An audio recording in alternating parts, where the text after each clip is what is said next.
छत्रपती शिवाजी महाराजांचा पुतळा आहे. तो पुतळा पुढील 100 वर्ष टिकण्यासाठी डिझाईन केलेला आहे आणि हा डिझाईन करताना IIT पवई आणि इतर सगळ्या नामांकित संस्था ज्या आहेत त्यांचे जे डिझायनर प्रोफेसर आहेत त्यांचे डिझाईन घेऊन केलेलं आहे आणि त्यांच्या सुपरविजनखाली केलेलं आहे.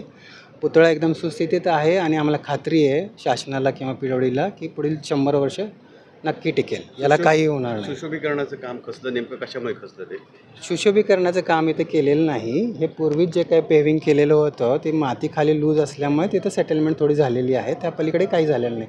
मोठ्या प्रमाणात पाऊस 2-3 दिवस पडल्यामुळे माती थोडीशी कचलेली आहे आसपासची, एवढाच विषय आहे. आंदोलनही झालेलं पाहायला मिळतं. तुमच्या विरोधात जोरदार घोषणाबाजी झालेली पाहायला मिळते. एकंदरीत मुख्यमंत्र्यांसमोर अहवाल सादर करताना त्यांची जी मागणी आहे की ठेकेदारावर कारवाई करा, या संदर्भात काही हे शेजारी जे काही माती खचली त्याच्याबद्दल आम्ही व्हिजिलन्सला पाठवून त्याचा अहवाल मागू आणि त्याच्या जे काही शिफारशी असतील त्याप्रमाणे कारवाई करण्यात येईल. आज पाहणी केल्यानंतर तुम्ही नेमके काय आदेश दिलेत?